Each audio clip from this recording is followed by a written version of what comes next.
You don't have to go crazy on it. It's all good. I wanted to give you guys a chance to think a second about what games you like, why you like them, and I want to know. So, let's go one by one. Choose one game that you think is most exemplary, and you tell me what you wrote. And we can start with Levi. Legend of Zelda Majora's Mask. Why? Well, it's got really good music, and it's got a whole wealth of philosophical meaning, like questions of identity and how they are shaped by society. And I don't want to get into that too much because I'm not too much. Also, there's a UFO abduction in a rural medieval fantasy setting, and that is just. Wait, what was that? There's a UFO abduction. Okay. All right. That's cool. Josh, done. All right. No, UFO specifically. Sorry? I used to say Mario Party, Uh-huh. because it's just something I play with my friends. I never really play video games. Okay, cool. I'm going to put down multiplayer. Is that what you like? Cool. Alright. I'm torn between what I should mention. You can mention both if you really want to. Okay, Super Mario Brothers 3 and Katamari Damacy. Okay. Because Super Mario Brothers 3 is a classic that basically everybody grew up with in this simple size code that will play it all the time. It's just really fun. And Katamari Damacy is just utter insanity. Both of them both have fantastic soundtracks, by the way.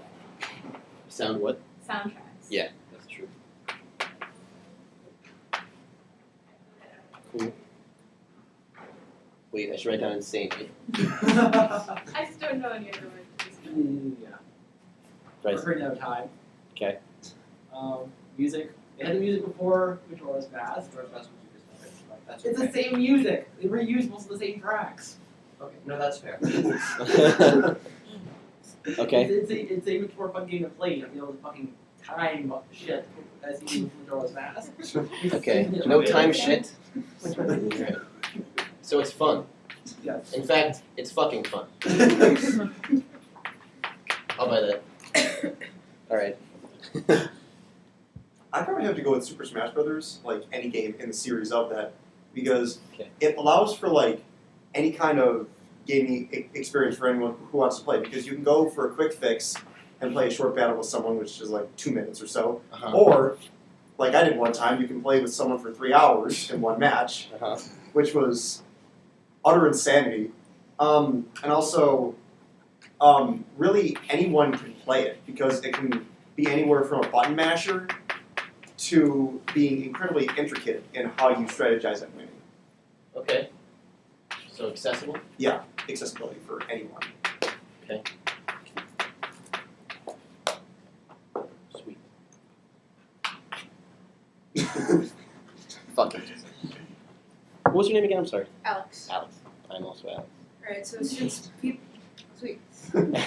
people have covered the Zelda games, Shadow of the Colossus. Mhm. It's a weird game. Like you only have there's a very small number of bosses and you don't fight any other enemies the entire time, and you have the same 2 weapons the whole time. You don't get new ones, and like the entire game consists of you wandering around this like deserted wasteland by yourself with your Which horse. is very pretty, but also very deserted. Yeah, Right. no, and like it's surprisingly not boring. And it's got gorgeous music, and the scenery is. It's just a really weird premise. That was cool. Alright. I'm gonna write down not boring. I'm also gonna write down like awesome environment. I also played that game. I know what you're talking about.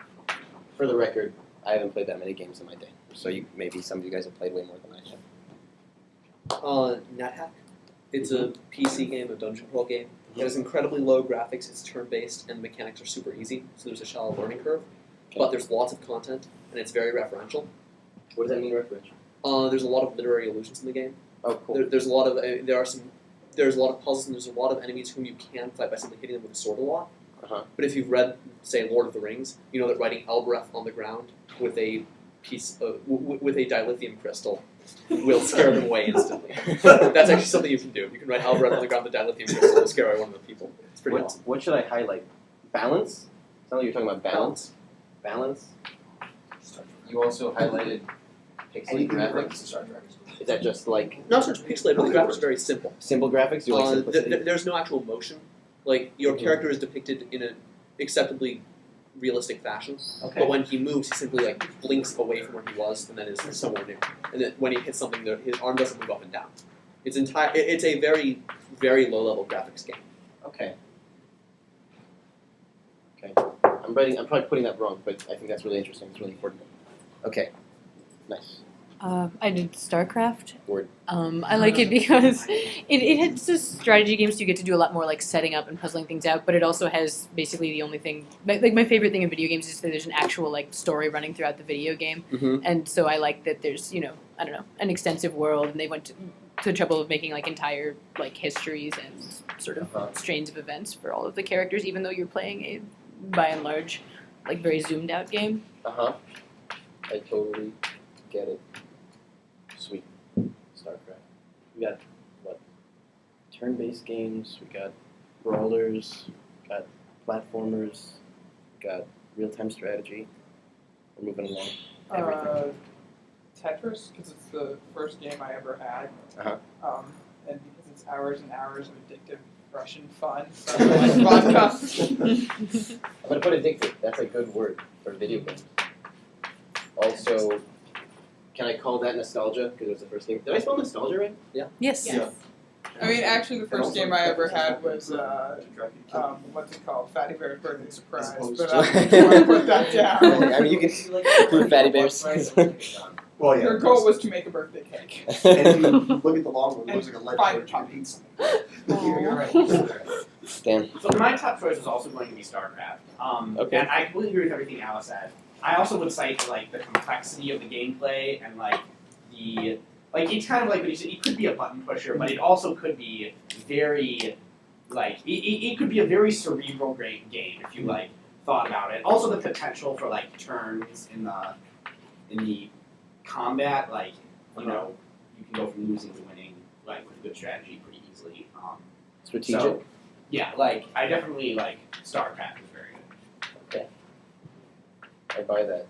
This is Random obviously on the list, don't worry. But it's not We're my also top choice. disappointed. This is no coherent. This is not in any order. I'm just putting key ideas down.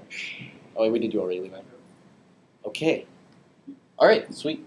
You guys have a hell of a good background.